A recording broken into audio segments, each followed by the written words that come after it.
কমে যাবে। তো এটা তো মিশ্র প্রভাব হবে আর কি। এইখান থেকে আমি একটা প্রশ্নে আসি, যে সত্যি কি যারা পেনশনভোগী তাদের ক্ষেত্রে প্রবলেম হবে? না, পেনশনের সঙ্গে এই এটা তো কোনো রেপো রেটের সম্পর্ক কোনো নেই। সম্পর্ক নেই। কিন্তু উনি যাদেরকে মিন করতে চেয়েছেন তারা কিছু সংখ্যক প্রবীণ নাগরিক আছেন হুম। যাদের হয়তো সেরকম ভাবে আর্থিক সুরক্ষা নেই। পেনশন তো আচ্ছা। আপনি মানে সে রাজ্য সরকার থেকে পান বা কেন্দ্রীয় সরকার থেকে পান, সেটা আলাদা ব্যাপার। কিন্তু যারা ব্যাংকের সেভিংস এর উপরে ভরসা করে নিজের হ্যাঁ। দিন গুজরান করছেন, হুম। তারা পেনশনভোগী নন। পেনশনভোগী ছাড়া বিভিন্ন লোক আছেন যাদের ফিক্সড ডিপোজিটে টাকা আর্থসামাজিক রেখেছেন। সুরক্ষা সেই অর্থে নেই। হুম। যারা একটা থোক টাকা ব্যাংকে পেয়েছেন, সেই টাকাটা আপনি ব্যাংকে রেখে তার থেকে মাসে মাসে ইন্টারেস্ট নিয়ে আপনি সংসার চালাচ্ছেন, হুম। বিশেষ করে প্রবীণ নাগরিক। হুম। তাদের ক্ষেত্রে একটা কষ্ট হবে, কারণ তাদের কেন? দৈনন্দিন খরচা, ওষুধের খরচা, এই সবগুলো কিন্তু ঊর্ধ্বমুখী। সেক্ষেত্রে কিন্তু সেই রকম মানে মানুষজনের একটুখানি সমস্যা হবে, এটা নিয়ে কোনো না, অস্বীকার করা রেপো যায় না। রেটের সঙ্গে সুদ কমার সঙ্গে তাদের কেন অসুবিধা হবে, এইটা না, একটু না, বলুন। আমি বলছি আমি কি বলছি, তিনি তার ব্যাংকের যে ডিপোজিটস তার উপরে তো একটা ইন্টারেস্ট পেতেন। হ্যাঁ। যখন রেপো রেটটা কমে গেল, তখন হ্যাঁ। ব্যাংক কিন্তু যেরকম লোনের উপরে ইন্টারেস্ট কমাবে, আপনার আচ্ছা। ফিক্সড ডিপোজিটস, আপনার এমনি ওকে, ডিপোজিটস ওকে। যা থাকবে তার উপরেও ইন্টারেস্টটা কমিয়ে দেবে। তা আপনি আগে যদি 10% তো নয়, ধরুন 6%, 7% 7.2%। ইন্টারেস্ট হ্যাঁ। পেতেন, সেটা কিন্তু আবার ব্যাংক সঙ্গে সঙ্গে কমিয়ে দেবে। ও এটাই হচ্ছে আচ্ছা। একটা মার্জিনাল এফেক্ট, সেটা প্রবীণ নাগরিকদের উপরে তো একটুখানি সমস্যার ফেলবে, এটা অস্বীকার করার তার কোনো মানে জায়গা নেই। চাকুরিজীবী যারা, তাদের ক্ষেত্রে সুবিধে, বা মধ্যবিত্ত তাদের ক্ষেত্রে সুবিধে হচ্ছে যারা অনগোয়িং, কিন্তু প্রবীণদের ক্ষেত্রে আমানতের ওপরে যে ইন্টারেস্ট, যে সুদ, সেই সুদও সঙ্গে সঙ্গে কমবে সমান্তরাল ভাবে। অর্থাৎ এটা প্রবীণরা প্রবীণ নবীনের কথা নয় অয়নদা, এটা হচ্ছে আপনি যদি ব্যাংকে টাকা রাখেন, আমানত। হ্যাঁ। ডিপোজিটস করেন, হুম। আমানত করেন, তাহলে আগে যা রেট অফ ইন্টারেস্ট পাচ্ছিলেন এখন তার থেকে কম পাবেন। আর আপনি যদি ব্যাংক থেকে টাকা নেন, সেটা নবীন প্রবীণ যেই হন, আপনি যদি লোন নেন তার ক্ষেত্রে আপনার ইন্টারেস্টটা কম পড়বে। আচ্ছা, এর আগে শোনা যাচ্ছিল যে এই মোদী সরকার আসলে শেয়ারে ইনভেস্ট করাতে বেশি উৎসাহী সাধারণ মানুষকে, বিশেষ করে সিপ, যেটা আমরা বলি স্মল ইনভেস্টমেন্ট স্কিম, বা কি যেন বলে সিপটা, আমি আমি এখন খেয়াল করছে না, এই সিপে রাখার, systematic investment plan. Systematic investment plan, এখানে রাখার প্রবণতা কি বেড়েছে আমাদের পশ্চিমবঙ্গের ক্ষেত্রে, বাঙালিদের ক্ষেত্রে, পশ্চিমবঙ্গবাসীর ক্ষেত্রে? এবং এটাই কি ফিক্সড ডিপোজিটে রাখার থেকে বিকল্প হচ্ছে সিপে রাখা? এরকম কোনো পরামর্শ আমি দিতে পারবো না, নাম্বার ওয়ান। নাম্বার টু, এরকম কোনো স্ট্যাটিস্টিক্স স্টেট ওয়াইজ আমার কাছে নেই। তবে ন্যাশন ওয়াইজ বা ন্যাশনালি একটা ডেটা আছে, যেখানে মিউচুয়াল ফান্ডে বা সিপে, মানে আমরা সিস্টেমেটিক ইনভেস্টমেন্ট প্ল্যান তো আলটিমেটলি মিউচুয়াল ফান্ড, সেখানে কিন্তু প্রবণতা বেড়েছে এবং এসআইপি সংখ্যা বাড়ছে, এবং এটা তরুণ প্রজন্মের কাছে একটা সেভিংস করার অন্যতম মাধ্যম, যেখানে এটাই। সাধারণভাবে প্রত্যেক মাসে সেটা 500 টাকা থেকে শুরু হতে পারে, 500, 1000, 1500, 2000, কেউ 5000, কেউ 10,000, সেটা করার প্রবণতা বেড়েছে এবং এটা সারা ভারতবর্ষ জুড়ে বেড়েছে। স্টেট ওয়াইজ ডেটা আমার মনে হয় না কারোর কাছে আছে। ওকে। এবার আসি, যে এবার ধরুন আমি 20 লাখ টাকা লোন নিয়েছিলাম। আমার রেট অফ ইন্টারেস্ট এক একটা ব্যাংকে এক এক রকম, মোটামুটি ভাবে কতটা ইন্টারেস্ট কমতে পারে? একদম মার্জিনাল কমবে। আমি বলছি ওই 25 বেসিস পয়েন্ট, মানে কারোর যদি হোম লোন ওই 10% চলে, তার ক্ষেত্রে হয়তো 9.75 হবে, খুব ম্যাক্সিমাম এরকমই, এইটুকু বেনিফিট হবে, মার্জিনাল বেনিফিট হবে, খুব যে একদম অনেক টাকা কমে যাবে সেটা নয়, কিন্তু সারা বছরের পার্সপেক্টিভে হয়তো দেখতে গেলে আরেকবার একটু কিছুটা জানতে কম চাইবো, আসবে। কারণ তোমার নেটওয়ার্কটা একটু গন্ডগোল করছিল, আরেকবার রিপিট করতে চাইবো। না, আমি বলছি মার্জিনাল বেনিফিট হবে।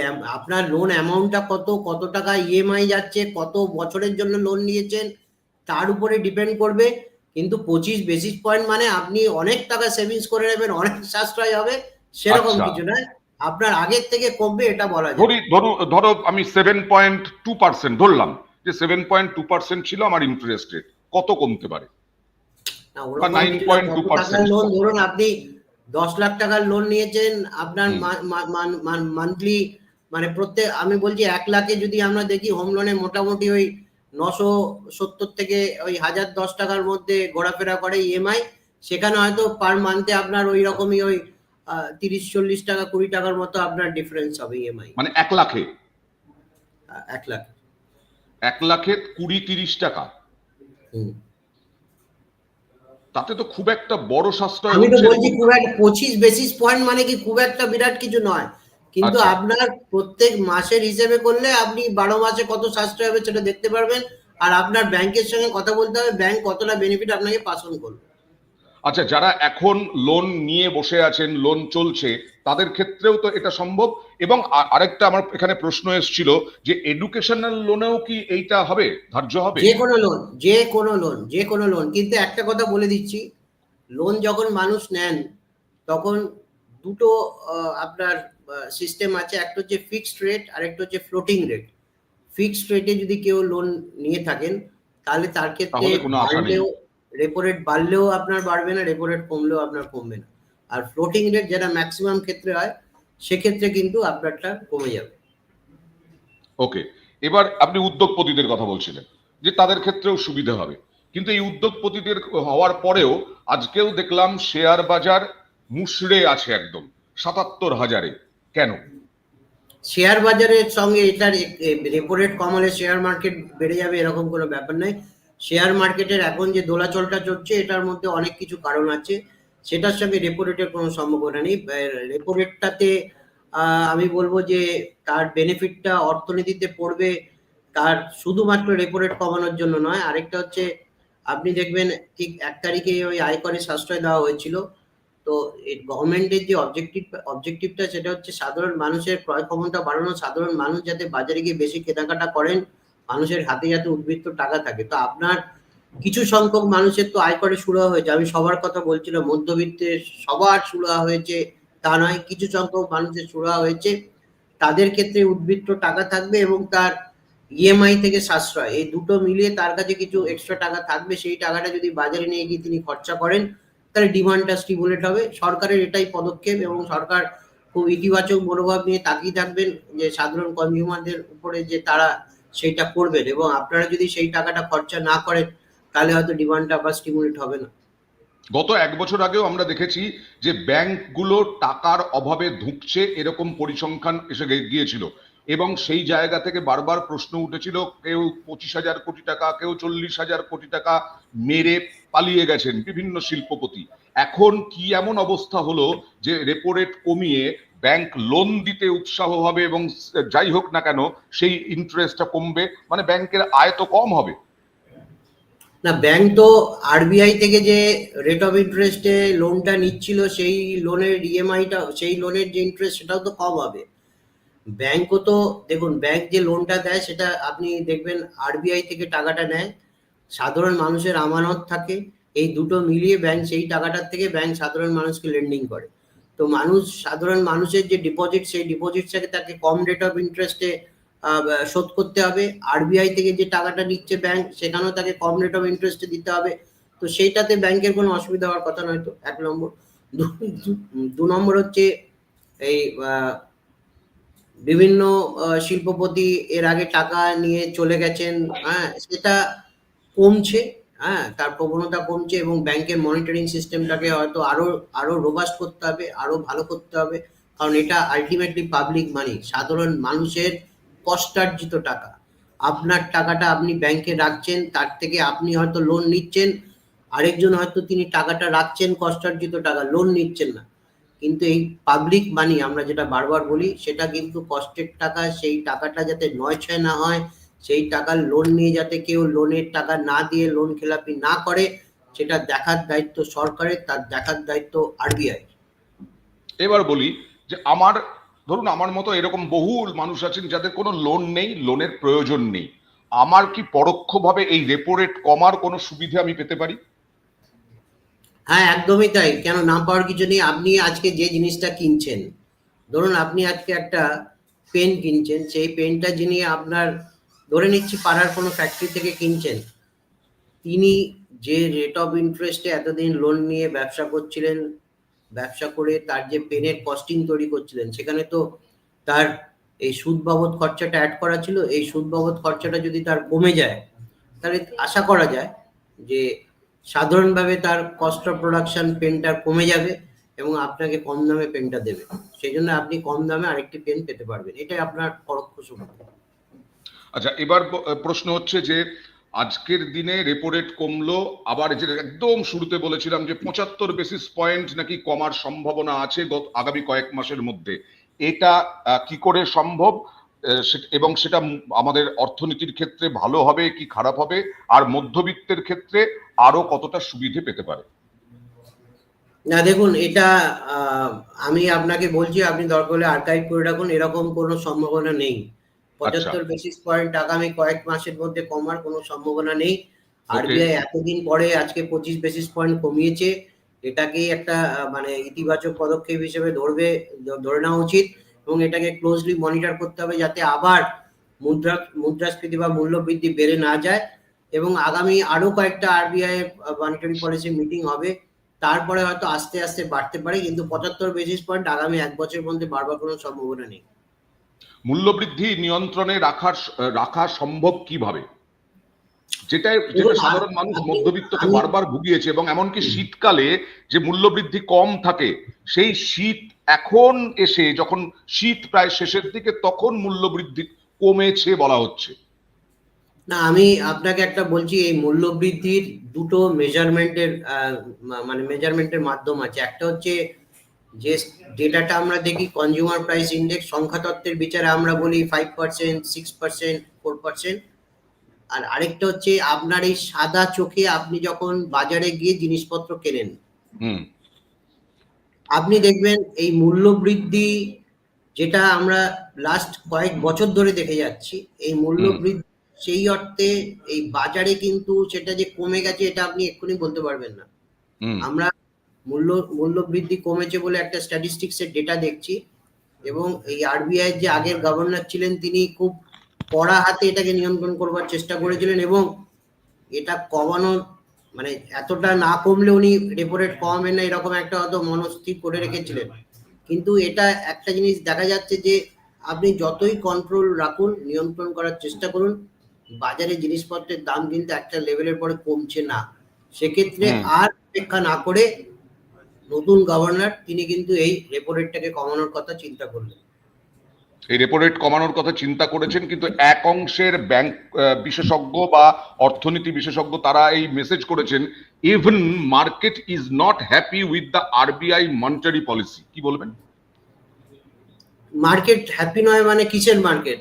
আমি জানি না উনি কোন মার্কেটকে, উনি শেয়ার মার্কেটের কথা যদি বলে থাকেন, শেয়ার মার্কেটের ডাইনামিক্স কমপ্লিটলি ডিফারেন্ট। মাল্টিপল জিনিসের উপরে ডিপেন্ড করে শেয়ার মার্কেট।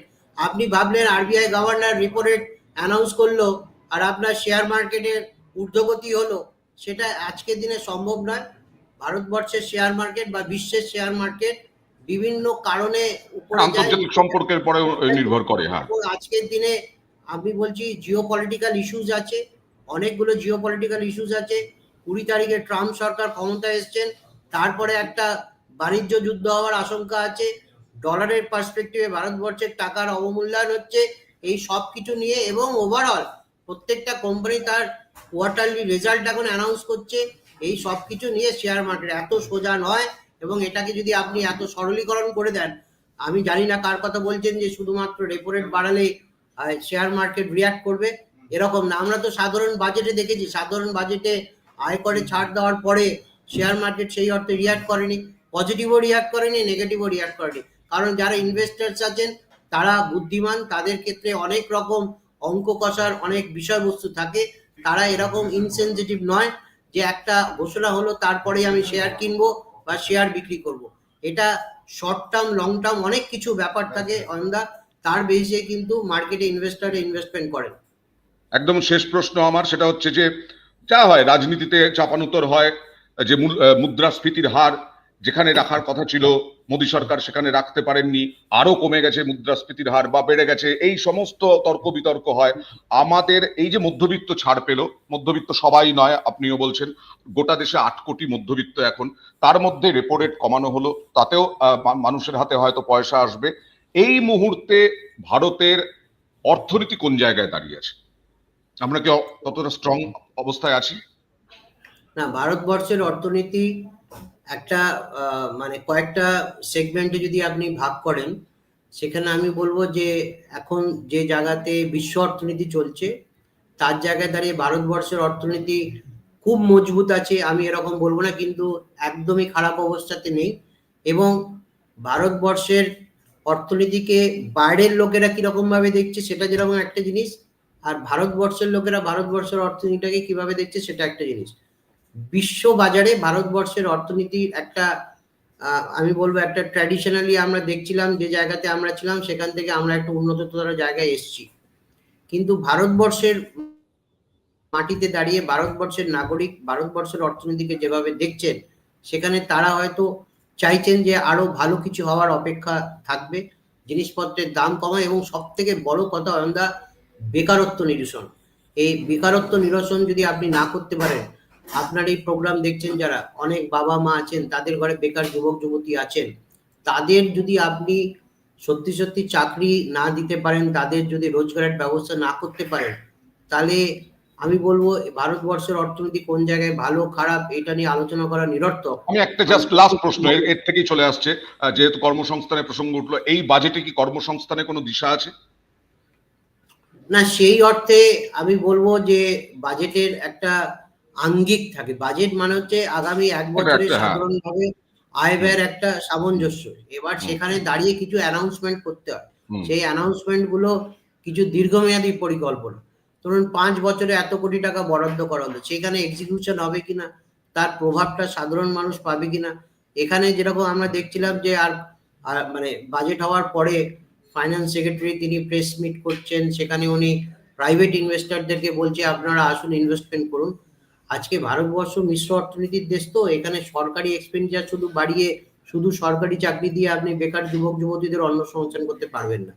সেখানে বেসরকারি উদ্যোগকে এগিয়ে আসতে হবে, এবং বেসরকারি উদ্যোগ তো এমনি আসে না, তারা লাভবান হন নিশ্চয়ই, তারা তারা লাভবান হওয়ার পরেও তাদের একটা মানে একটা সামাজিক প্রেক্ষাপট দায়িত্ব, ঠিক আছে, যে তারা ভারতবর্ষে ইনভেস্টমেন্ট করছেন না, তারা বিদেশের মাটিতে ইনভেস্টমেন্ট করছেন, থাকছেন ভারতে ইনভেস্টমেন্ট করছেন বিদেশে। এটা যাতে কমে যায়, ভারতবর্ষ একটা আমাদের সোনার ভারতবর্ষ যাতে হয়। হ্যাঁ, আমি বলবো না যে ওই বিকশিত ভারত 2047-এ তুমি আমি দেখে যেতে পারবো কিনা, কিন্তু তার আগে 2030-এর মধ্যে যাতে ভারত বিকশিত হওয়ার দিকে এগোয়, তার জন্য কিন্তু সরকারের দায়িত্ব থাকবে, বেসরকারি উদ্যোগপতিদেরও দায়িত্ব। না, একটা তো আশা করতেই পারি যে আগামী 3-4